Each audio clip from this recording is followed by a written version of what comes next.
Okay, let's unpack this. If you are looking for the textbook definition of sociopathic duality, there is one figure from the late 20th century whose story is just relentlessly chilling.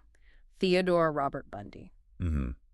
The sources really reveal this staggering paradox, don't they? Yeah. You had a man described, as handsome, charismatic, a law student. Yeah, deeply embedded in local politics even. Right. Exactly. And then simultaneously, investigators, psychiatrists, they defined him as a sadistic sociopath, Yeah. someone who possessed the very definition of heartless evil. So our mission today is really to cut straight through that meticulously crafted facade he built. We're doing a deep dive into the sources that detail Bundy's calculated methodology, his MO, basically. His modus operandi, yeah. The conflicting narratives about his pathology, and frankly, the shocking details that let him use his intelligence and charm to just elude capture for years across so many states. And it's crucial to grasp the scale right away. Yeah. The final convictions were for 3 murders, yes, but Bundy himself confessed to 30 homicides before his execution in 1989. 30 confirmed by him. But based on the geography, the timeline, the ambiguity he deliberately left, authorities suspect the real total could be 36, maybe much higher. That trail of destruction ran from Washington, Oregon, Yeah. all the way to Florida eventually. A huge swath of the country. So let's start where the deception really began. The making of that facade. He was born Theodore Robert Cowell in 1946, and for his earliest years, he was raised by his maternal grandparents, believing they were his actual parents, and that his mother, Eleanor Louise Cowell, was just his older sister. And this deception seems to have fundamentally shaped him. The sources strongly suggest that when he learned the truth later on, Bundy developed this lifelong, deeply harbored resentment towards his mother for hiding his parentage. You can imagine that kind of instability maybe becomes the foundation for the outward persona he builds. That's what many analyses suggest, yeah. And the persona he built was just wildly contradictory. On one side, you get these accounts from childhood that hint at something deeply disturbed. Right, the rumors, knives near his aunt, cruelty to animals, building those makeshift traps in the neighborhood, stuff like that. Yeah, unsettling glimpses. But then on the other hand, he was this meticulously crafted success story. Graduated high school, went to the University of Washington, became an honor student in psychology, of all things. Studying the very field he'd later manipulate so masterfully. Exactly. And here's where the irony just sharpens the focus for you. His ambition was political. He worked on Nelson Rockefeller's presidential campaign, Right. served as an assistant to the chairman of the Washington State Republican Party, and even got appointed to the Seattle Crime Prevention Advisory Committee. It's almost unbelievable. And get this, during the period when he actually began actively assaulting and murdering women, he wrote a pamphlet for women on rape prevention. The ability to just occupy both roles simultaneously. The respected, law and order advocate and the hidden violent predator. Yeah. That's the core insight into his psychopathy, isn't it? It seems like it. He wasn't just faking morality. He was actively integrating himself into the very system designed to catch someone like him. Precisely. But while that political facade was being polished, the sources do point to this deep vulnerability underneath. There was an emotional crisis around, 1968? Yeah, centered on a relationship with a UW classmate, Diane Edwards. He later called her the only woman I ever really loved. And she broke up with him. She did. Yeah. Because she found him, immature and lacking ambition, essentially. And a psychiatrist who studied the case later called that single rejection probably the pivotal time in his development. The ultimate narcissistic injury, maybe? That's certainly one interpretation. Yeah. And his response is telling. Instead of focusing on genuine improvement, he reportedly started obsessing over violent pornographic literature. No. And crucially, shifted his ambition, not towards academic or professional success anymore, but towards mastering this art of calculated violence and control. The sources really draw a line from that emotional failure to the evolution of his persona as a hunter. So once the violence started, his methods got sophisticated pretty fast. Oh, yeah. He transitioned from earlier sort of brute force attacks like bludgeoning Karen Sparks in her sleep in early '74 to using these highly calculated ruses, designed specifically to exploit female empathy. The hallmark was that manufactured vulnerability, the injury ruse, right? Exactly. He'd wear a fake plaster cast or sling, use crutches, asking young women for help carrying things, books, ski equipment, sometimes claiming he needed help with a sailboat. Back to his car. The infamous brown or tan Volkswagen Beetle. It was a perfect trap, really, because it preyed upon that social expectation. You help an injured person, especially a seemingly nice young man. And he didn't just stick to one ruse, did he? No. He also used the authority ruse, posing as Officer Roseland in the attempt to abduct Carol Durant, or later, in Florida, as Richard Burton, Fire Department, using perceived authority to gain compliance. And his brazenness just escalated. I mean, July 1974, Lake Sammamish State Park, that's Yeah. still shocking. It really is. Can you imagine the confidence? Operating in broad daylight, witnesses describe this attractive young man, tennis outfit, injured arm. Abducting Janice Ann Ott. And then, just 4 hours later, Denise Marie Naslund from the same crowded beach. He was literally armed only with his charm and that VW. It just demonstrates the power of the facade. People saw an okay citizen needing help, not a predator. That level of post-mortem possession he exhibited, the sources document these shocking rituals he confessed to. That changes the psychological picture quite a bit, doesn't it? Absolutely. It wasn't just about the act of murder. It was about sustained control even after death. He confessed to revisiting victims' bodies, sometimes multiple times. Multiple times. Yes, for sexual acts, until decomposition made it impossible. This wasn't a singular event for him. It was this long, drawn-out process of objectification. And then the grooming rituals you read about, shampooing Laura Ann Ames' hair, applying makeup to Melissa Ann Smith's face. Why? What's the thinking there? It seems to go back to that psychopathic need for absolute mastery. He was treating them like dolls almost, maintaining this illusion of the perfect possession, the perfect captive. Okay, that's deeply disturbing. And the darkest revelation probably relates to the trophy collecting. He confessed to decapitating about 12 victims with a hacksaw. 12. And admitted keeping at least one group of severed heads in his apartment for a time before disposing of them. He documented it all with photos. Yes, he took Polaroid photos of his victims. He even rationalized it to an FBI agent, saying something just chillingly matter-of-fact. When you work hard to do something right, you don't want to forget it. Wow. Wow.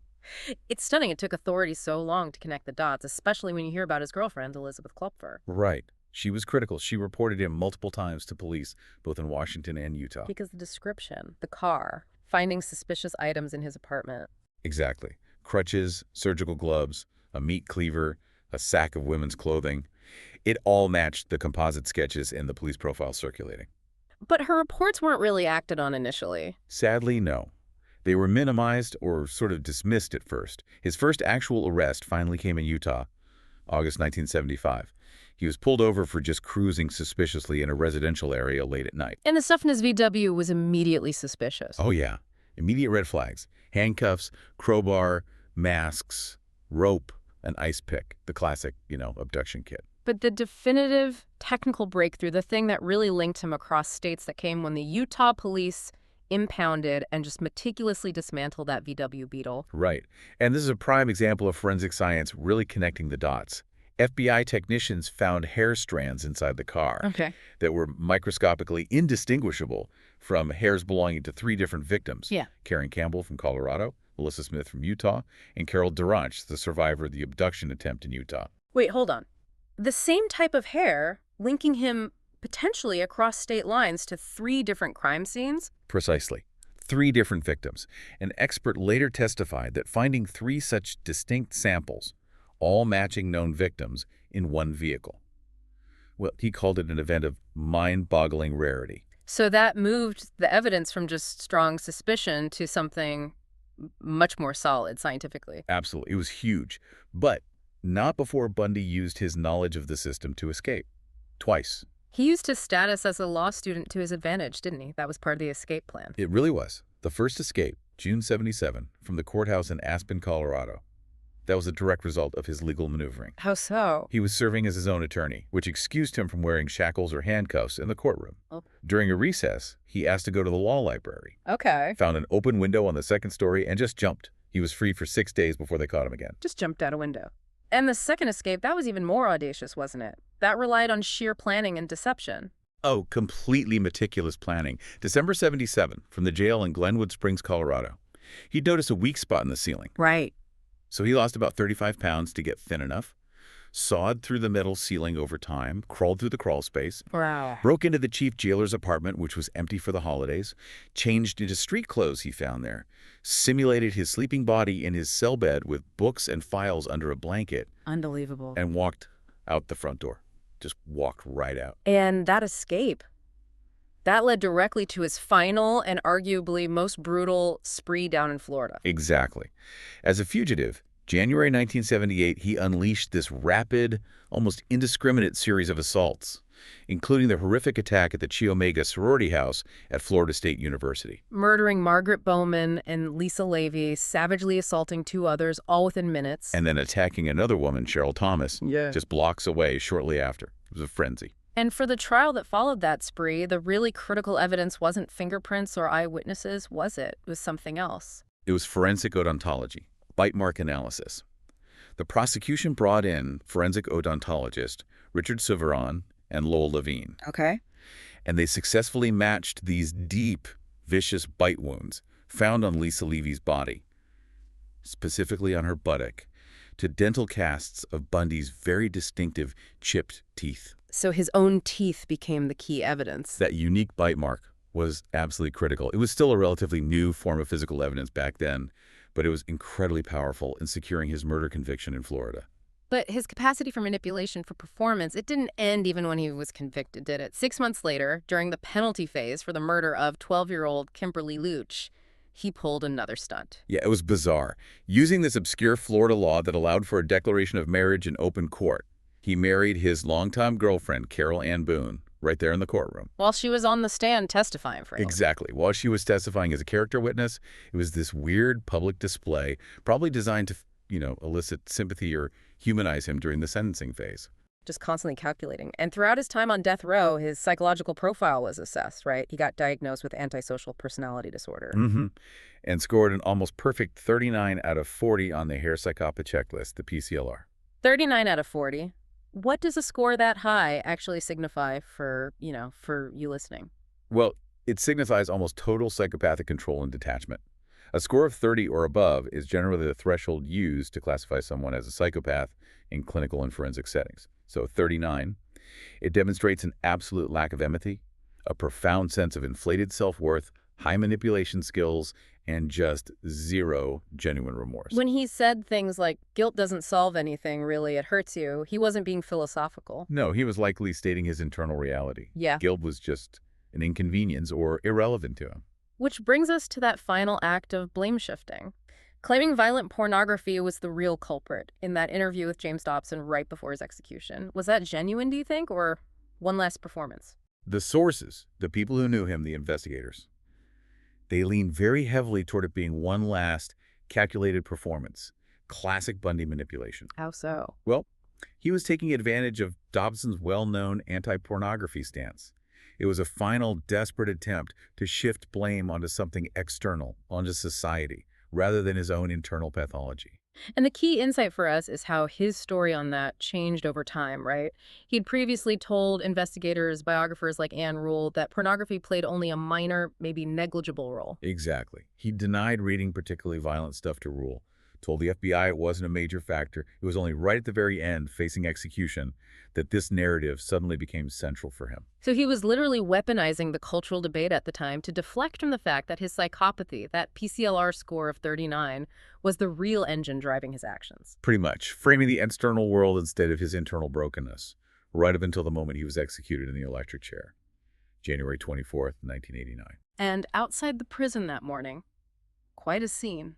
Hundreds of revelers gathered, cheering, celebrating as the hearse drove away. His ashes were eventually scattered in the Cascade Range in Washington state. So what does this all mean for us looking back? The Bundy case, it's just a terrifying study in sustained duality and the corruption of potential. Yeah. He mastered the system, law school, law enforcement methods, and he leveraged those skills plus his charisma to become this incredibly effective, elusive killer. He really proved that knowledge, intelligence, when it's coupled with profound psychopathy, it can be used purely for calculated destruction. A really dark counterpoint to all that initial political and academic promise he seemed to have. And we have to revisit the question of the total victim count, because that will likely forever remain an open, chilling question. Bundy confessed to 30 murders. Right, the 30 he admitted to. But he heavily hinted, especially towards the end, that the total was much higher. Maybe closer to 50, some even speculate maybe 75. We just don't know.